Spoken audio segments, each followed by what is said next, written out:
Assalamu alaikum to all. How are you? It's me Saba, your SST teacher of Universal High School.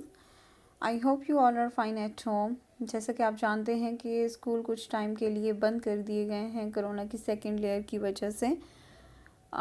लेकिन universal high school ने आप लोग के लिए या ऑनलाइन क्लासेस का आगाज़ किया है ताकि आप लोग का टाइम वेस्ट ना हो। So let's start our new lecture number 25। हम यूनिट नंबर 8 को स्टडी कर रहे थे। आज भी यूनिट नंबर 8 के स्टेटमेंट नंबर 34 टू 39 स्टडी करेंगे। ठीक है, लेट्स स्टार्ट आवर टॉपिक।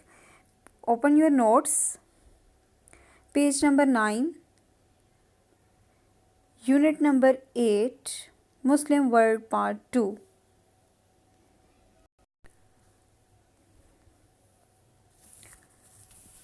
हमने प्रीवियस लेक्चर में पोलर क्लाइमेटिक जोन के बारे में पढ़ा था। इसमें हमने ये देखा था कि जो पोलर क्लाइमेटिक जोन में ये था कि 6 मंथ तक जो है इनके फ्रीजिंग पॉइंट जो है वो बहुत बिलो होता है। टेम्परेचर जो है वो फ्रीजिंग पॉइंट से बहुत कम होता है पूरे साल, जिसमें 6 महीने तक जो है वो सूरज की रोशनी भी नहीं पड़ती, जिसकी वजह से शुमाल में भी इसी तरह होता है और जनूब में भी 6 महीने जनूब में नहीं होती और 6 महीने शुमाल में नहीं होती। ठीक है, लाइट नहीं होती, सूरज की शुआ वहाँ पे नहीं पड़ती, सूरज की किरणें वहाँ पे नहीं पड़ती, जिसकी वजह से वहाँ पे सारा साल जो है 6 महीने तक शुमाल में, 6 महीने तक जनूब में कोई लाइट नहीं होती। उसके बाद हमने ये देखा था कि मुसलमान ममालिक ने डिवाइड कर दिया था 5 क्लाइमेटिक रीजन्स को, 5 आबो हवा वाले इलाकों को डिवाइड कर दिया था। आबो हवा वाले इलाकों को 5 उसमें इलाकों में, जिसमें हमारे पास आके equatorial climate region, tropical desert climate region, monsoon climate region, Mediterranean type of climate region, and savannahs or tropical grassland region। आज हम फर्स्ट को स्टडी कर रहे हैं इक्वेट्रियल क्लाइमेटिक रीजन, ख़त इस्तवा के आबहवा वाले इलाके। ठीक है, फर्स्ट स्टेटमेंट हमारी है 34। दिस क्लाइमेट रीजन, ये रिलीजन नहीं है, ये रीजन है, इसको करेक्ट कर दें, REGION। The region has not only high temperature but also receive heavy rainfall almost throughout the year. There is no winter season in the equatorial region because temperature is high throughout the year. 36 statement, due to the heavy rain there are a thick forest of tall tree like rubber, mahogany, ebony, palm, etc. In the coastal area, coconut trees grow in abundance.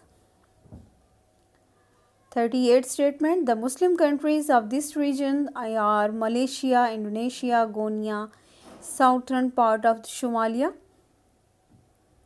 39 statement, the main crop of equatorial region are rice, sugarcane, cocoa, rubber, coconut, bananas, tobacco, tea and spices। अब चलते हैं translation की तरफ। Again 34 statement को देखें। This climatic reason has not only high temperature,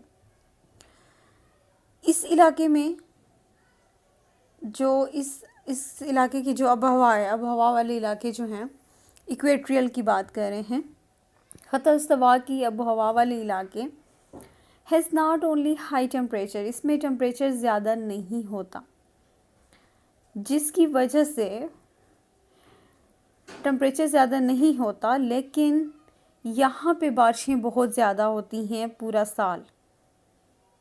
ठीक है, temperature ज़्यादा नहीं होता लेकिन यहाँ पे पूरा साल बारिशें होती रहती हैं। There is no winter season in the equatorial region equator ख़त इस्तवा में कोई सर्दियों का मौसम नहीं होता। Because temperature is high through out the year, क्योंकि पूरे साल यहाँ पे टेम्परेचर इनका हाई रहता है।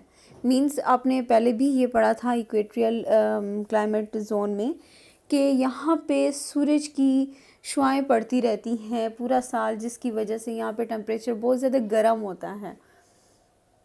ठीक है, लेकिन यहाँ पे भी यही बात वो बता रहे हैं आपको कि जो इक्वेट्रियल ख़त इस्तवा के जो इलाके हैं, आबो हवा वाले इलाके, उसका टेम्परेचर इतना हाई नहीं है। मतलब कि उसका टेम्परेचर इस तरह है कि बहुत ज़्यादा गर्म होता है, लेकिन यहाँ पे बारिशें होती रहती।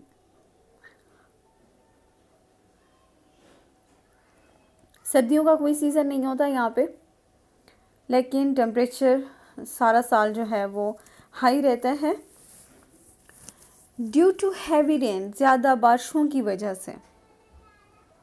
There are thick forest of tall tree, घने जंगलात होते हैं। ऑफ टॉल ट्री, लंबे और घने जंगलात होते हैं, दरख्त होते हैं। लाइक रबर, रबर का भी एक दरख्त होता है। मोहगनी एक दरख्त का नाम है। इबोनी ये भी दरख्त का नाम है। पॉम एसेट्रा, पॉम खजूर के दरख्त को बोला जाता है। ठीक है, मोहागनी, इमोनी एंड पॉम, ये सारे जो हैं वो टॉल ट्रीज़ हैं और घने जंगलात में ये लंबे लंबे दरख्त जो हैं वो पाए जाते हैं। और ये किस वजह से होते हैं? ये ज़्यादा तेज़ बारिशों की वजह से होते हैं। ठीक है, 37 स्टेटमेंट में है इन the coastal area. Coastal area कहते हैं जो साहिली इलाके होते हैं, वहाँ पे coconut trees grow in abundance. Coconut के जो ट्री होते हैं, जो नारियल के जो दरख्त होते हैं, वो वहाँ पे कसरत से पाए जाते हैं या कसरत से उगते हैं। ठीक है, साहिली इलाकों में जो नारियल के जो दरख्त होते हैं वो कसरत से पाए जाते हैं। ठीक है, the Muslim countries of this region, जो मुसलमान ममालिक हैं, इस इलाके के जो मुसलमान ममालिक हैं, are Malaysia, Indonesia, Guinea and southern part of the Somalia. इनमें मलेशिया, इंडोनेशिया, गोनिया और साउथर्न पार्ट ऑफ शुमालिया शामिल हैं। इन इलाकों के मुसलमान ममालिक, जो मुसलमान मुल्क हैं, मुस्लिम ममालिक के जो ये इलाके हैं, उनमें मलेशिया, इंडोनेशिया, गोनिया, साउथर्न जनूबी शुमालिया का जनूबी जो हिस्सा है, ये सारे पाए जाते हैं मुस्लिम कंट्रीज़ में। ठीक है, the main crop of equatorial region, जो इक्वेट्रियल रीजन ख़त इस्तवा की जो मेन क्रॉप्स हैं, जो ख़ास जो आम की जो फसलें हैं जो बहुत ज़्यादा वहाँ पे पाई जाती हैं, वो है राइस, चावल, शुगर केन, गन्ना, कोको, कोबरा वगैरह जो होता है, रबर दरख्त का नाम है, कोकोनट नारियल, बनानास तंबाकू, टी चाय एंड स्पाइसेस जो मसाले होते हैं। ठीक है, ये इनकी जो है वो मेन क्रॉप्स हैं।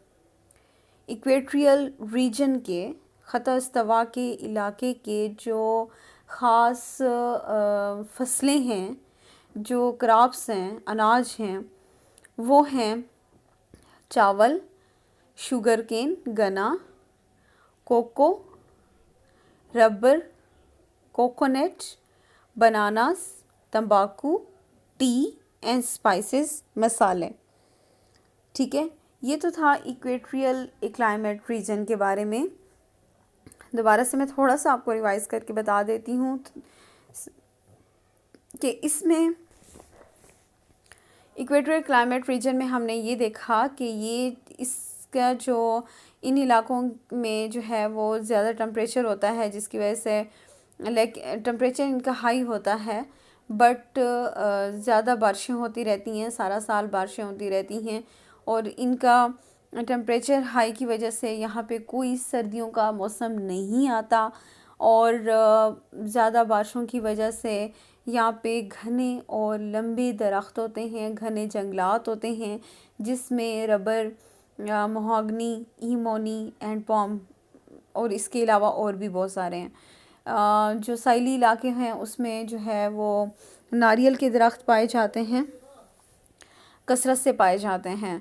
और इन इलाकों के जो मुस्लिम ममालिक हैं उनमें जो है वो मलेशिया, इंडोनेशिया, गोनिया और ये सारे जो है वो मुस्लिम ममालिक में शामिल होते हैं। जो मेन क्रॉप है इक्वेटोरियल रीजन की वो है शुगर केन, राइस, कोपरा,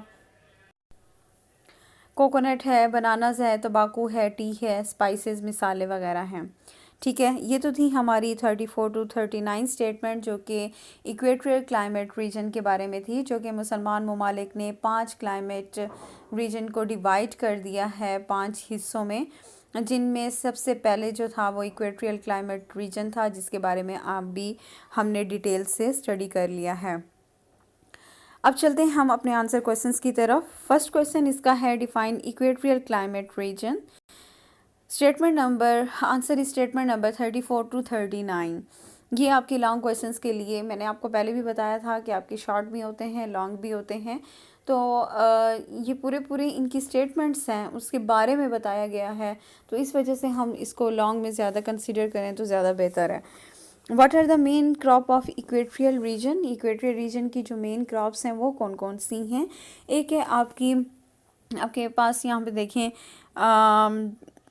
बुक नोट्स पे देखें, यहाँ पे लिखा हुआ है rice, sugar cane, cocoa, rubber, coconut, bananas, तंबाकू, टी, स्पाइसेस, ये सारी जो हैं ये आपकी मेन क्रॉप्स हैं इक्वेटोरियल रीजन की। ठीक है, बाकी जो है वो ऑब्जेक्टिव्स के लिए देख लें।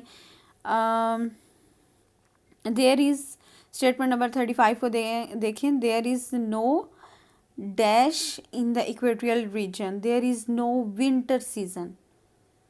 ठीक है, इसके अलावा 36 में देखें, due to heavy rain there are dash forest of tall tree like thick forest like rubber, mahogany, ebony, palm etcetera. ठीक है, इन 37 स्टेटमेंट देखें, in the coastal area dash tree grow in abundance, in coastal area coconut tree grow in abundance. ठीक है, ये आपके इस तरह ऑब्जेक्टिव्स में आ जाएंगे। आप लोग का होमवर्क ये है कि आप लोग ने इन क्वेश्चंस को, इन ऑब्जेक्टिव्स को अपनी नोटबुक्स पे राइट डाउन करने हैं।